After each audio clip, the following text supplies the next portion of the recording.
Hi everybody, how's it going? Happy Tuesday. Welcome to our very exciting pop art challenge for this Photoshop Daily Creative Challenge. So if you don't know me, I'm Kathleen. I'm your host for this challenge. I've got a very spiky ponytail today. Just enjoy the pineapple vibes. Frank says, I'm in an Andy Warhol mood. Me too. I hope that we can achieve something very Warhol-esque today. Steve says, best part of the day. Oh, Steve. That's so nice to hear. Nice big group here today. Yeah, actually, let me see how many people are watching. Well, for me, it says one person's watching, so it's just you and me. Just you and me today, one-on-one. What's up, Andreas? So let me just super quickly talk about what the challenge is, and then we're gonna dive into the workflow very, very quick today. Pop over here, pop over here. Alrighty, so the challenge today, like I said, is pop art photo editing. It's one of those words, you know, editing, where we are going to actually be starting in Lightroom to do our photo editing, and then we're going to bring it into Photoshop. So if you still haven't registered for the challenge, come on to behance.net/challenge/Photoshop and click this big, blue, beautiful button. Catherine says, just found you. Super excited to learn. I didn't know I was lost, Catherine. Glad you found me. No, but for real, I'm glad you're here. What's up, Space Kitten? Okay. Hello, Pineapple Head. What's up, Rubesh? So I'm just going to jump in real quick. Here's a wee preview of our output today. So we are going to be taking a black and white photo that we tweak to have the perfect black and white values. And then we're going to be just adding color back on top of it, but our own colors. So today the endangered animal that we are highlighting is the macaw. There's a bunch of different versions, or I guess species, of the macaw that are endangered. So this is just generic macaw. And as you know, they are colorful birds. So I thought it would be fun to add our own color palette to these bad boys. And let me show you how to do that. What's up, Emma? Good to see you. Perhaps it is I who was lost. Catherine, you're not lost anymore. You are certainly found. So I'm gonna just open up my image in Lightroom. And if you don't have Lightroom, you don't have to use it. Like, we can do the editing in Photoshop, but we have a little bit more control in Lightroom, and it's always just good to practice our skills in different apps. So all I did to add my image into Lightroom was I literally grabbed my image and I dropped it on the Lightroom app and it opened up for me. Super duper easy. You'll notice that I've already made some black and white edits here. So let me take all of my edits off of the image and then we can do them again. So if you ever are editing in Lightroom and you're like, ugh, don't like this edit anymore, it's super easy to remove them. Just go to Photo and Reset Edits. Now that's gonna reset all your edits, so make sure that you want that to happen. There's also this option of Reset to Open. So maybe you were editing on a previous day and you were happy where you got, then you open it up today and you start editing and you're like, actually, I wanna go back to the previous day's version. Reset to Open is your option. There we go. So we have these beautiful blues and greens and yellows that we are just gonna take on out. Also, look at these funny pictures of me. It's a little behind the scenes action. Okay. So it's pretty darn easy to get to black and white in Lightroom. All you have to do is when you have your image open, come over here to your edits panel and in profile, open that up, monochrome. There you go. Easy peasy. Now from here we can edit further. So we could play with these sliders, and the one thing that I want to make sure I do is the final output of this image, I want it to kind of look like it was printed like in a newspaper. So we're going to have some like really dark darks, but they're going to be a little bit grayed out. And then everything else is going to be pretty light because we want to be able to put color on top of it, but not too light that it gets blown out because we want to retain the details. I'll show you what I mean. It's easier to show than tell, I think. So you can play here. And also keep in mind that we're going to be removing the background here. So don't even worry about that nice bokeh background that the photographer did a great job of achieving. We're just going to get rid of it. You can play around. Maybe we'll lift the shadows a bit, but we'll also increase the darks. Nice. And if you don't like an edit that you did, you could Command Z to undo it. Or say that's too far, I can just double click this little point right here, boop, boop, and it goes back to center. Oh, awesome, Kendall's here. Kendall is our resident Lightroom expert. So you can also get familiar with Lightroom on your phone first if the desktop version seems too much. The tools and features are pretty much the same. Yeah, chat, have you used Lightroom Mobile? Chef's kiss. I probably should have done this on my phone. That would have been really fun to make some edits on my phone and then send them to Photoshop. Maybe next time. We're not going to worry too much about the color temperature because it's black and white. So from here is where we're really going to hang out in this black and white mixer.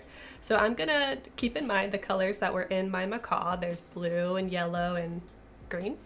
So we can really focus on those sliders and make some edits. So like I mentioned, I want to make sure everything stays pretty light. Sorry about the flickering. Look away if you're sensitive to that kind of thing. I'll let you know when it's done. But I want to keep things pretty light, but not too light like this where we lose the detail, because once we start painting color over something like that, it's just going to look like the color. It's not going to look like it's painting color onto feathers, if that makes any sense at all. Okay, cool. I like that. And we'll keep the yellow bright, but bring the gray down just a little bit.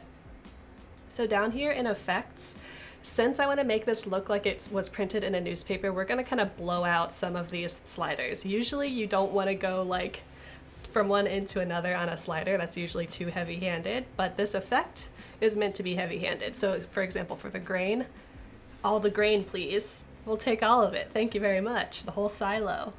We don't need to work on vignetting because once again, we're going to be removing the background. I'm going to increase the texture because we want to make sure that we get that yummy feathery texture, and look at this texture on the beak so that when we paint color on top, we can see it still. Team Classic. Yeah, when I was opening my Lightroom today, I was like, do I want to use regular Lightroom or Lightroom Classic? I just went for straight up Lightroom CC. Okay, I'm liking that. Looks pretty good. Now there's a couple ways that we can get this into Photoshop. If we go to File, Export, you'll notice below that there's an option that also says Edit in Photoshop, which can be super duper awesome. However, when you click that, it's going to bring it into Photoshop as a TIFF file, which is a great photo editing format, but it doesn't match the color profile that I have with my template that I'm already working with. So let's just do an export. I'll just export it as a JPEG and we'll be good to go. So file type, JPEG, you'll see we have TIFF, DNG, that's like a raw file, or original settings. We can change the sizes and the quality. I might actually decrease the quality a little bit because once again, I want it to look like it was printed on kind of thin, nasty paper. So we don't need the best quality. This will also help with file size in case you're running into a memory issue, which I kind of am. Unfortunately, I've been working in After Effects recently and it is just gunking up the system. I'll tell you what. Click export and then you can choose where you want it. We have it in my day 6 folder, which is wild that we only have 3 more challenges. What? This challenge series has gone so fast. All right, let's turn this off, build on top of it. So I'm just gonna bring in that image that I just exported, go to File, Place Linked or Placed Embedded. Let's do Linked so I don't run into any memory issues. And you'll see there is the image. Cool. If you're wondering what the difference between linked and embedded is, see, memory issues. This is why I kept this open. And we can just go from there. Okay. So we'll delete this layer mask and we'll just start from here. So pretend that I don't have memory issues right now and I just brought in the image that we just edited. What we're gonna do is remove the background. We've done this, I think, literally every single day. So we're just gonna pick one of our selection tools, select subject, and it's gonna do a pretty good job. Looks like it's thinking about it. Please? Okay, try this. Wonder if, because I have scratch disk issues, if it's giving me a hard time. Let's rasterize it and see if that helps. Nope, okay. I'm gonna pop away from my screen super duper quick. We can look at the schedule for the day, and I'm going to quit Photoshop and open it back up. People are saying that they want to update their apps or they don't want to update their apps. Some apps I still have not updated. Photoshop, for example, I need to do that update. It's hard to do it in the middle of a challenge. Because what if something breaks? I have total faith in our products, but these challenges are very important. All right, so if you're looking at the schedule for today, you'll realize that we just had that video and motion graphics challenge with Jason. We had some awesome brush magic happening with Kyle earlier. We've got the Photoshop Daily Creative Challenge happening right now. And then we have a full day of more, focusing mostly on like XD and a lot on like illustration and Illustrator. So stick around, we have more live streams coming up right after me. Photoshop, please open.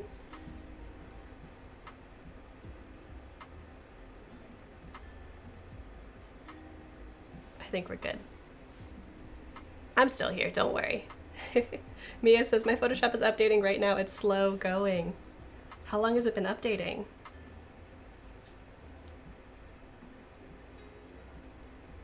Still trying to reopen Photoshop. There we go. I think it might have just updated. That's funny. I'm seeing like a new interface. We'll go to February 2021. I'll pop back over to my screen so you can see what I see. Do you see what I see? Now you do. Jason says, anybody else have the Mac Mini? I think that's what I'm streaming on right now, actually, Jason. I think. Fingers crossed. Yes. All right, we're back. It's cool. Since I got into the workflow so quickly today, I've got time. I even have time to maybe take a sip of coffee. Show you guys my cute little mug. Isn't that the weirdest little cat you've ever seen?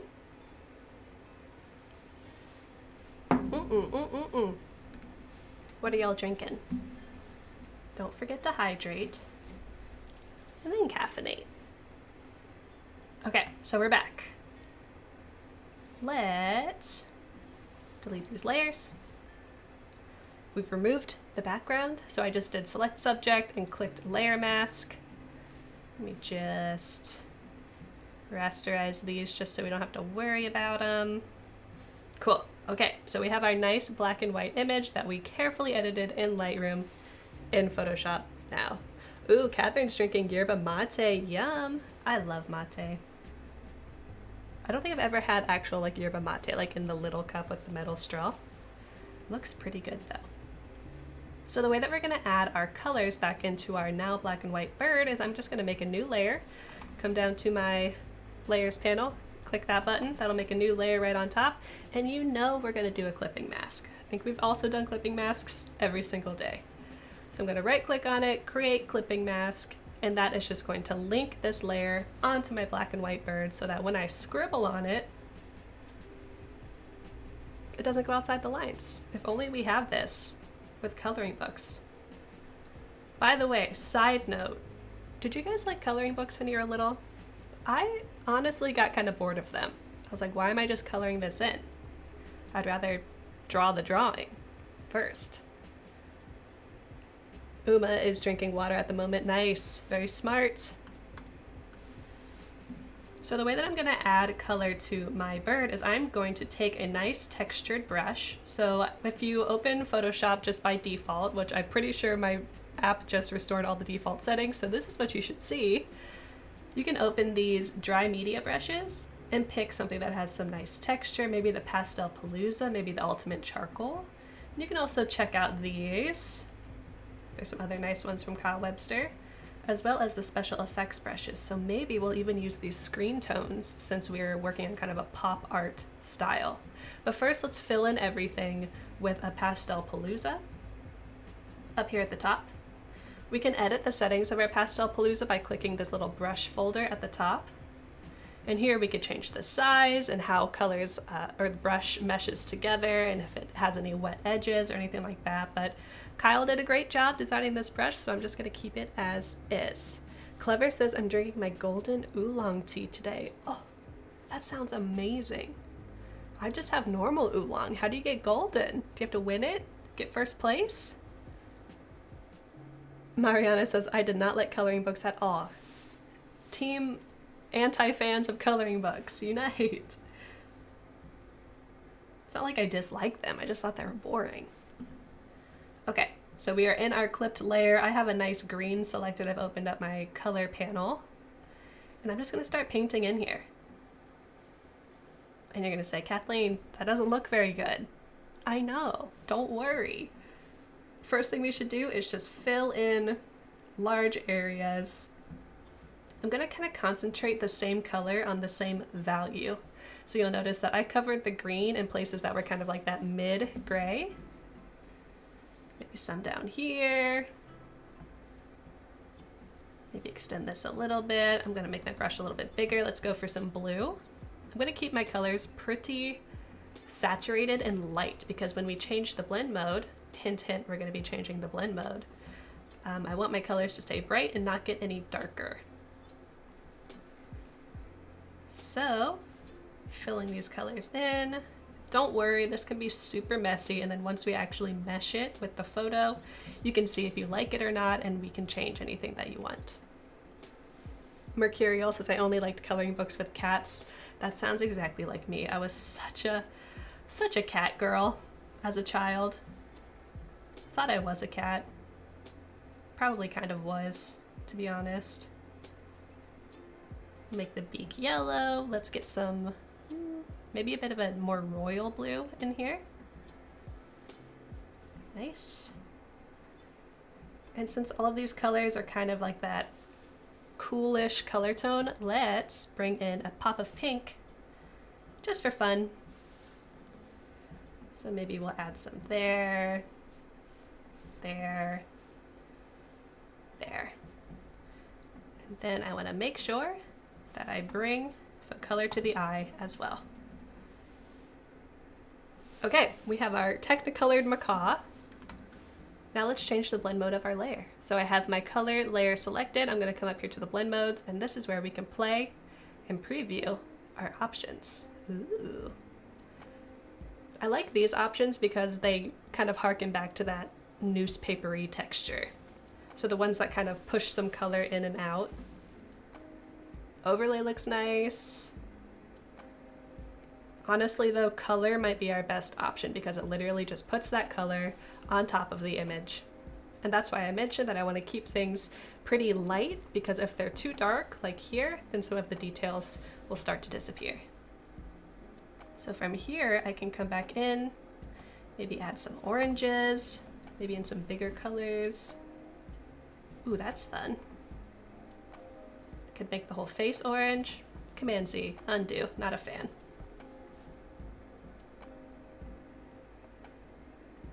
Cool. Now let's experiment with these screen tone brushes because I didn't do that originally and that might be kind of perfect. So they're in the special effects brush pack. I'm gonna make it pretty big and maybe we'll bring in this pink again. Hey, check that out. It's exactly what I wanted. I might just go over the whole thing with this. Or maybe just select areas. Maybe we'll keep it away from the eye, because a screen tone over an eye might look a little bit strange. Cool. I'm digging it. What do you guys think?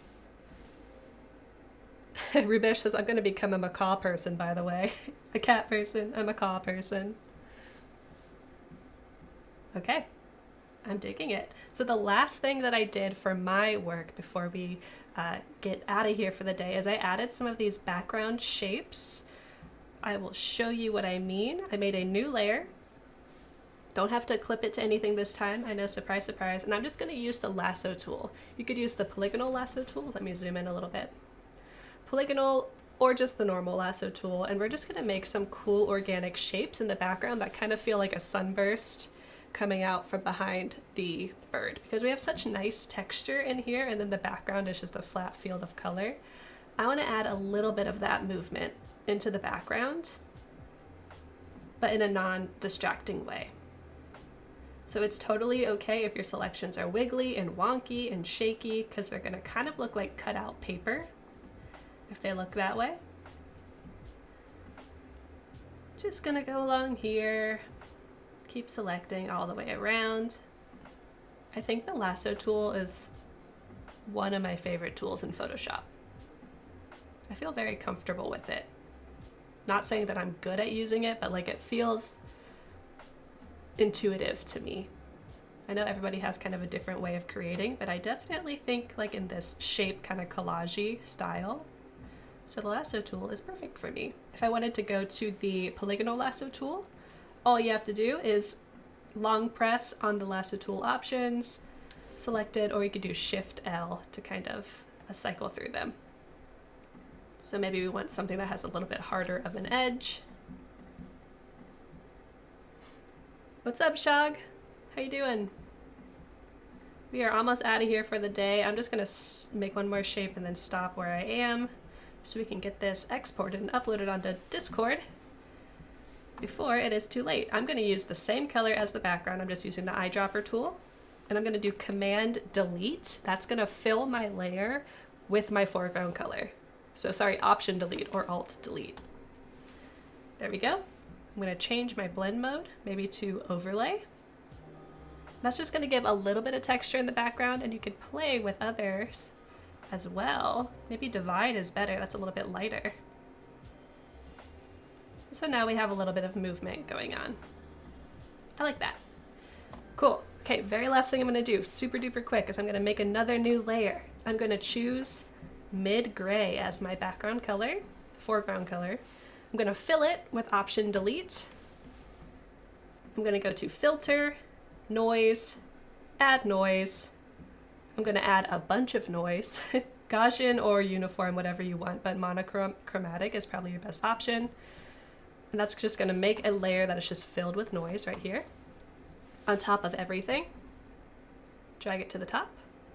And here I'm going to change my blend mode so that we have some nice noisy texture on top of our bird. I might decrease the opacity just a little bit. Cool, there we go. I dig it. So if you want to join the Discord for Photoshop, which is where I'm going to upload this right now, here's the link, bit.ly/psdiscord. That'll just open up the server on your computer once you click that link, which is awesome. And I'm going to do that right now. I'm just going to take a screenshot since I am running low on time. Open up Discord, see some awesome work happening. Very nice. Ooh, nice, Susan. Love this double exposure. Now you got that stamp texture in there. Okay. I'm gonna click this plus button, choose my screenshot, ask for some specific help. How do we feel about the color palette? I might make it more monochromatic. Upload, and there you can get feedback. And then once you get that feedback and make any tweaks and changes that you want, you can upload it to your Behance project that we have going for this challenge. So I am out of here for now. I will be back tomorrow morning, and stick around for some hand lettering, I believe is happening right after me. That's awesome. And I'll see you guys tomorrow. Thanks for being here. Goodbye.